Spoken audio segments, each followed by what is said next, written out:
जय आदिवासी, जय भीम प्रदेश। पुरखों को नमन करते हुए और साथ ही साथ में हमारे यहाँ पे उपस्थित सभी अतिथिगण और जो संचालक समिति है, इनको मैं बहुत बहुत जोहार करना चाहूंगी। साथ ही यहाँ पे उपस्थित हमारे सभी भाई बहनों को भी मैं बहुत बहुत जोहार करना चाहूंगी। चूंकि समय अभाव है, मैं बहुत ही कम शब्दों में अपनी बातों को रखना चाहूंगी। आज मोस्टली हम यहाँ पे एकत्रित हुए हैं आरक्षण को लेकर, जल जंगल जमीन को लेकर। हमारे पुरखों ने जो लड़ाइयाँ लड़ी है, हमको जल जंगल जमीन के अधिकार दिलाने के लिए लड़ाइयाँ लड़ी है, जिसके कारण हमको भारत के संविधान में ये पावर मिला है कि जल जंगल जमीन और खनिज पे आदिवासियों का एकाधिकार है। साथ ही साथ जो 5वीं अनुसूची के तहत आरक्षण की हम बात करते हैं कि यहाँ के सारे पदों पे सिर्फ और सिर्फ यहाँ के स्थानीय आदिवासी ही भर्ती होने चाहिए।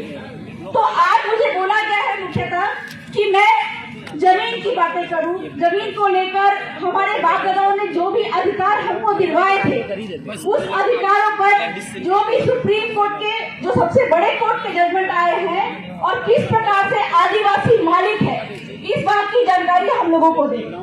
लेकिन जब हम बात करते हैं आरक्षण की, मुझे मना किया आरक्षण के बारे में, लेकिन मैं थोड़ा बहुत रखना चाहूंगी कि हमको जो जमीन मिली है वो हमको बाप के बाप के बाप के बाप से मिली है। और ये जो आरक्षण हमको मिला है, जो हम बात करते हैं कि 100% आरक्षण की बात करते हैं, ये आरक्षण है। इसलिए हमको जो आरक्षण मिला है वो किसी भीख में नहीं मिला है। हमको जो आरक्षण इसलिए मिला है क्योंकि यहाँ पे हमारी 100% जमीन है।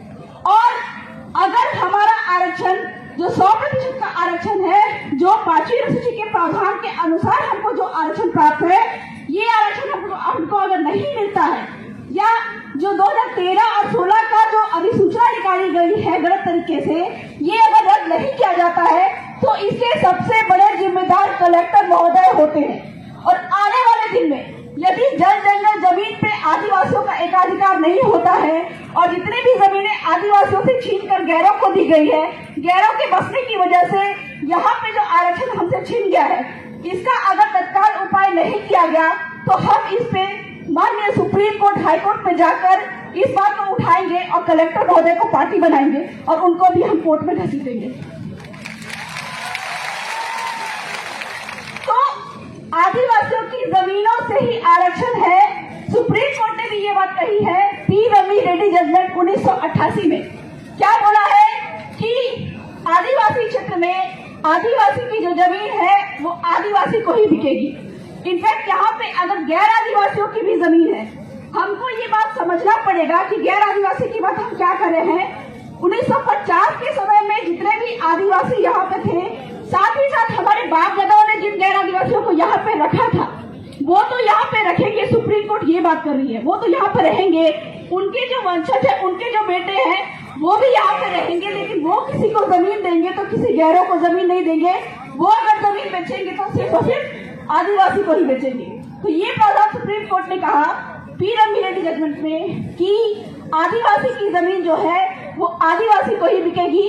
गैर आदिवासी की भी जमीन अगर यहाँ पे है तो वो भी सिर्फ और सिर्फ आदिवासी को ही बिकेगी। तो इस प्रकार से 1950 के बाद आए हुए जो गैर आदिवासी है वो यहाँ पे असंवैधानिक है। और इस प्रकार से बिना कलेक्टर महोदय की पूर्व मंजूरी के कोई भी गैर आदिवासी यहाँ पे जमीन नहीं ले सकता, कोई भी आदिवासी यहाँ पे जमीन नहीं ले सकता। क्योंकि आपका जो जमीन का जो कानून है, राजस्थान टेनेंसी एक्ट 1955, उसमें भी ये बात साफ साफ लिखा हुआ है कि आदिवासी की जमीन आदिवासी को ही बिकेगी और एससी की जमीन जो है वो एससी को बिकेगी। और ये जो जमीनें जब बिकेगी तो बिना कलेक्टर की पूर्व मंजूरी की जमीनें नहीं बिकेगी। इस प्रकार से यहाँ पे कोई भी आदिवासी जमीन खरीदता है, गैर आदिवासी जमीन खरीदता है, तो उसके सबसे बड़े जिम्मेदार कलेक्टर महोदय होते हैं। और इस प्रकार से हमारे जो छीनते आरक्षण है इसके सबसे बड़े जिम्मेदार कलेक्टर महोदय ही हैं। तो आज इस मंच के माध्यम से मैं ये कलेक्टर महोदय को सूचित करना चाहूंगी कि 1950 से लेके आज तक में जितने भी आदिवासियों की जमीन गैरों के बीच में गई है उनको हमारे आदिवासियों को वापस दिलवाइए, ताकि जो 1950 के बाद में संविधान आने के बाद में जो हमको प्रावधान मिला है 100% आरक्षण का, यहाँ के स्थानीय आदिवासियों को नौकरियों में जो आरक्षण प्राप्त है वो उनको प्राप्त हो सके। और अगर 1950 के बाद में जितने जमीन गैर आदिवासियों के पास में गई है इसका तत्काल सोल्यूशन नहीं किया गया, आरक्षण का तत्काल प्रावधान नहीं किया गया, तो हम आने वाले दिन में कलेक्टर महोदय को भी कोर्ट में घसीटने से पीछे नहीं हटेंगे। तो बहुत ज्यादा नहीं बोलना चाहूंगी, अभी बहुत सारे कार्यक्रम बाकी है और वक्ता भी बहुत है। तो मैं बात पे ये अनुरोध करना चाहूंगी कि हमारी माया दीदी को भी थोड़ा सबर दिया कर, उनका समय दान कर रही हूँ, कृपा करके उनको भी मंच दीजिए। जोहार, जय आदिवासी, जय भीम प्रदेश।